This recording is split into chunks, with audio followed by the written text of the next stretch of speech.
And the most powerful thing you can do for your future is to teach your mind a new story, not by speaking it, but by showing it. You see, the human mind is like wet cement. In the early stages, it's soft, impressionable. It doesn't ask questions. It simply accepts whatever's pressed into it. And most people, they let the world write the story. They let pain write it. They let fear carve its initials into who they believe they are.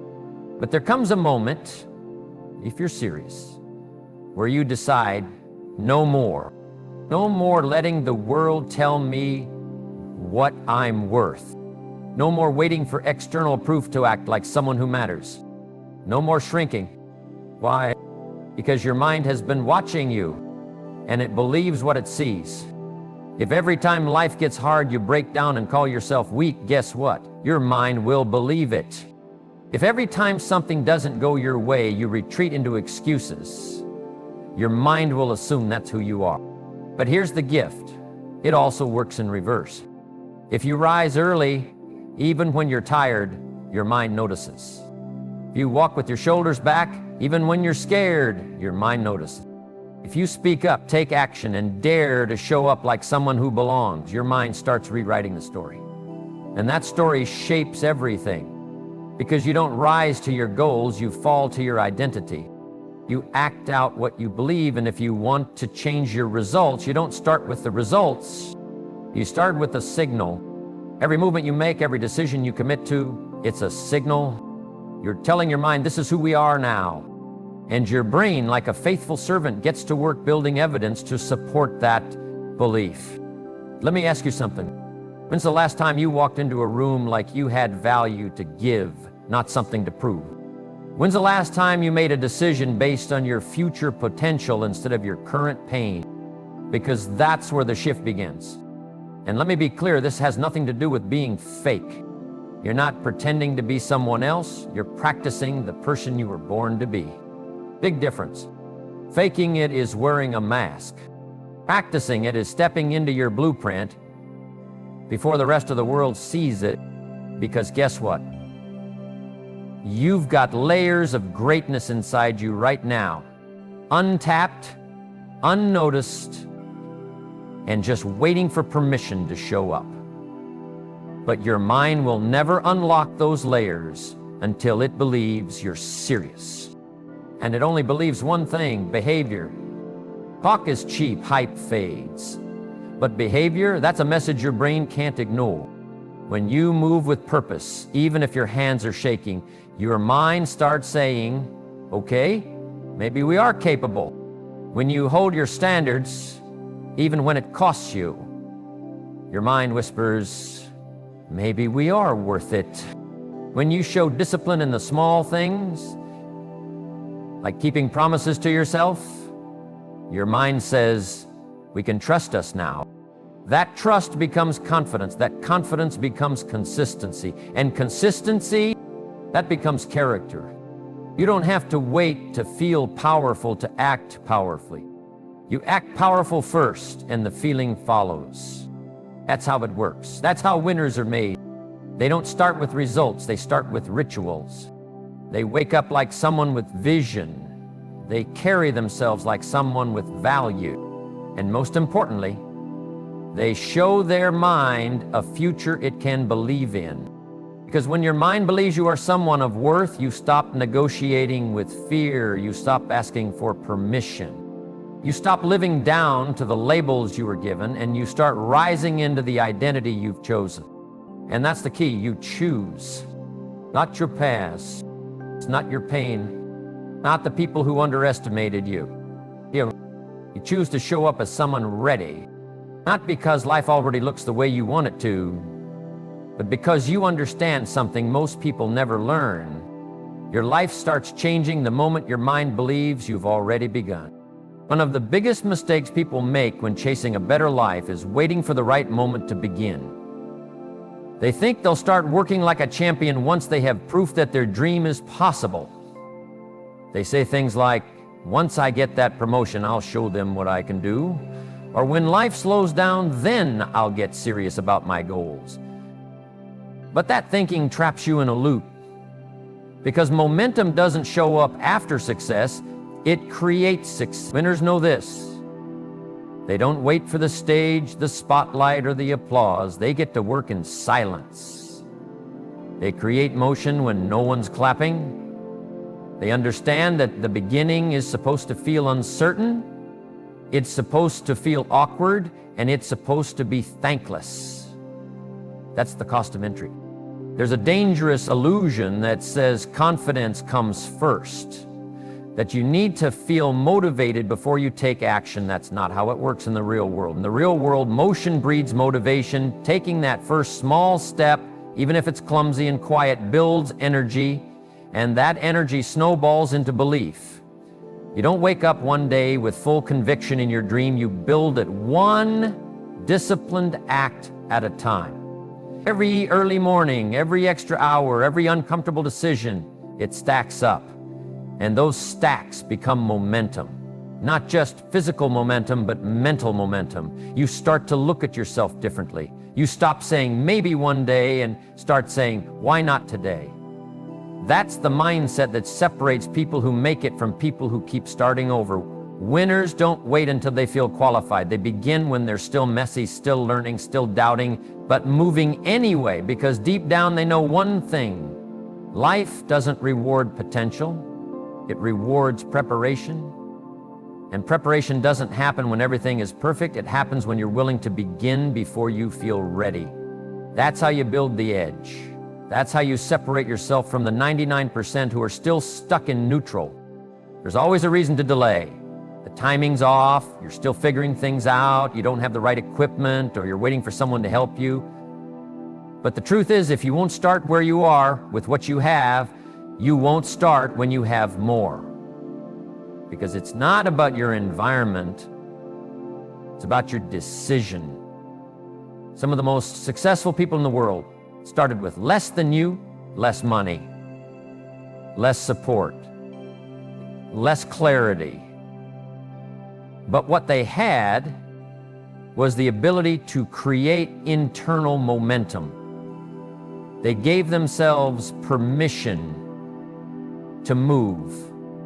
And that movement attracted more opportunities, more strength, and eventually more results. If you sit still long enough, your goals start to rot. That dream you're nursing, it won't stay fresh forever. Dreams are like fruit. They're full of life at first, but if they're not acted on, they shrivel. They become heavy. They weigh on you instead of feeding you. And the saddest thing in the world is not a person who failed. It's a person who never even got into the game. The fear of failing is not what holds people back. What really keeps them stuck is the fear of starting without guarantees. But let me tell you, guarantees are earned. They are the result of momentum, not the prerequisite to it. The people you admire, the ones making real impact, they didn't wait for perfect clarity. They got in the trenches early, they failed early, they learned early, and now the world sees their success and calls it luck or talent. But it wasn't luck, it was movement. Every ounce of momentum they built came from decisions made in quiet, invisible moments. Moments where no one was watching. Moments where they could have stopped and said, what's the point? But chose instead to say, let's go one more round. That's the mindset you need if you want to rise, because progress isn't loud, it's not glamorous in the beginning, it's often boring, it's repetitive, but it's sacred, because every small action tells your future, I'm coming for you. Winners don't wait for the spark, they light the match. They know that energy isn't something you chase, it's something you create. And once you get moving, once your feet are in motion and your habits start forming, something powerful happens. You stop needing motivation, you become it. There's a truth about success that makes people uncomfortable. It doesn't come when you want it to.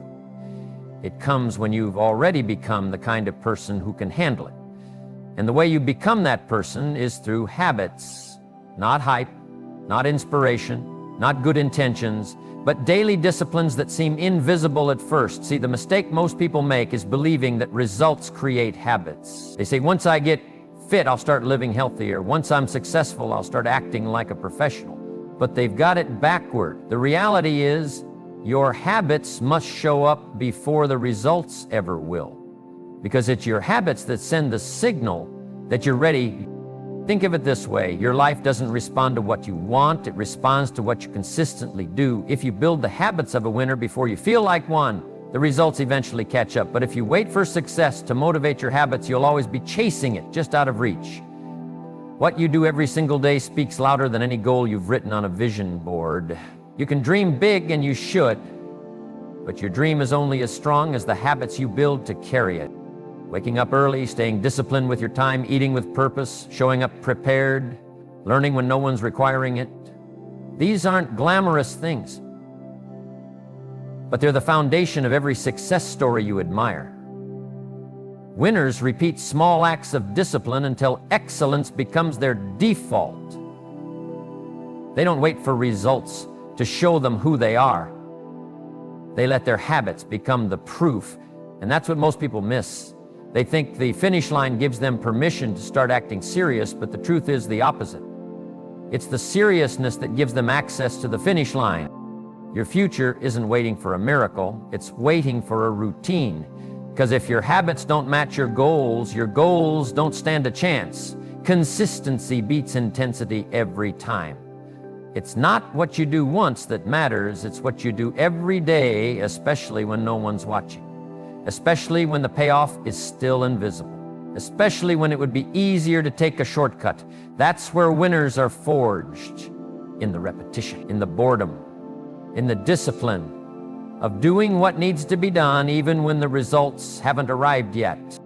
You've got to start acting like the results are guaranteed and live like someone who's already been chosen. Your habits are either training you for greatness or preparing you for regret. Either way, they're working. So the question becomes not what do I want, but what am I willing to repeat? Because what you repeat, you become, and what you become determines everything. You don't become successful and then see yourself differently. You see yourself differently first and then become successful. That's how it works. Achievement follows identity, not the other way around. And this is where most people struggle. They try to chase results while holding on to an identity that's built on doubt, insecurity, and past failure. They say they want to win, but deep down they still see themselves as someone who never quite measures up. And that silent belief, that quiet self-pursuit, it sabotages every effort before it even begins. Let me be clear. The most important work you'll ever do is internal. Before the resume gets stronger, before the income increases, before the world claps for you, you have to clap for yourself. You have to become someone in your own mind who is worthy of the life you want. Because no matter how many external steps you take, you will always drift back to the level of your self-image. You may sprint for a while, you may even taste a little success. But if your identity is still wrapped in old pain, and old labels, and old limitations, your progress will always be temporary. This is why people yo-yo in life. They get inspired, they grind for a few weeks, but eventually their habits fall back in line with how they see themselves. That's why it's not just about goals, it's about identity. A person who sees themselves as fit doesn't have to force discipline, it's who they are. A person who sees themselves as worthy doesn't settle for being mistreated. It's not part of their story. And a person who believes they're a leader will find a way to lead, even when no one is following, because it's who they've decided to be. You must build the identity before the world confirms it. You don't wait until your business succeeds to call yourself an entrepreneur. You don't wait until your book sells to call yourself a writer. You begin by claiming the identity, and then you live it, breathe it, and back it up with consistent action. Eventually, the world has no choice but to agree with what you already decided was true. This shift requires courage, because the world is always ready to remind you of who you used to be, but you don't owe your old story any loyalty. You are not obligated to keep reliving the same identity just because it's familiar. You are allowed to rise. You are allowed to outgrow your past. and you are allowed to start carrying yourself as someone whose best chapters haven't been written yet. The day you decide to stop performing and start embodying the person you were meant to be, everything changes. Because success doesn't respond to effort alone. It responds to alignment. And when your identity and your actions are in agreement, achievement is no longer a matter of if, just a matter of when.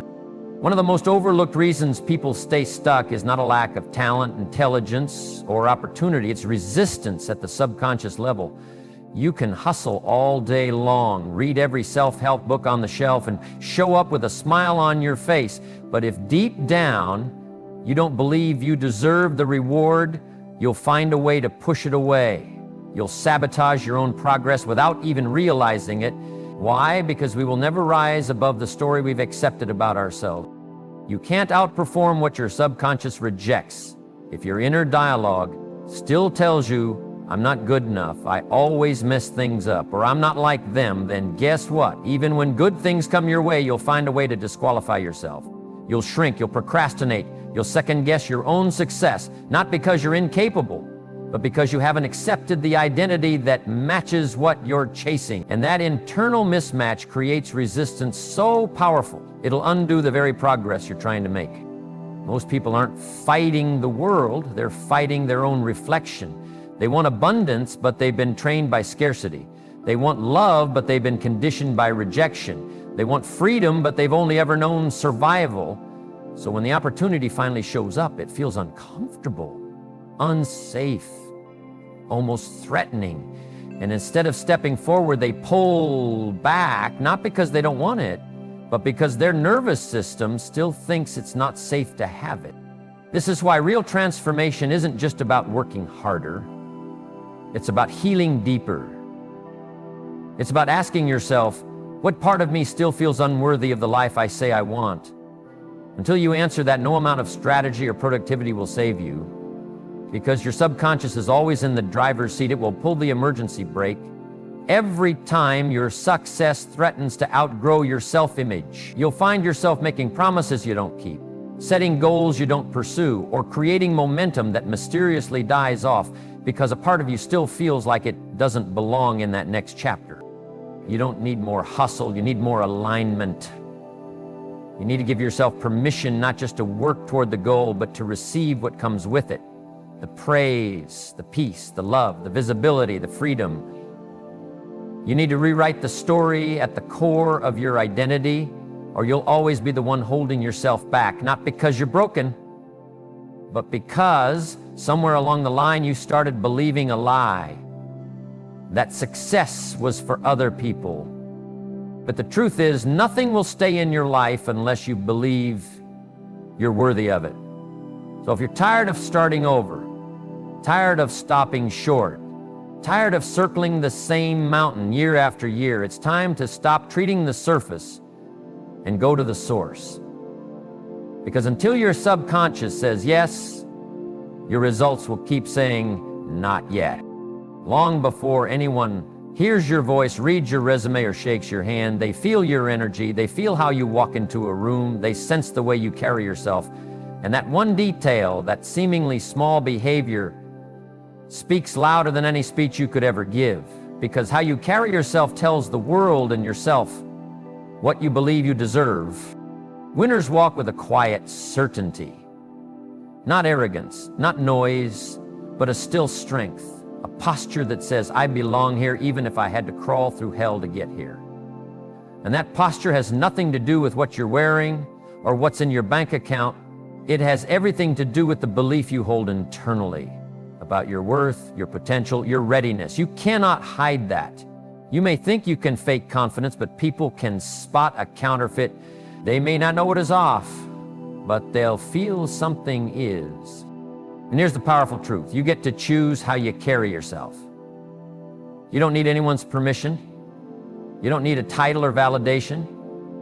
You can decide right now to show up as someone who respects their own value. You can speak like someone whose voice matters.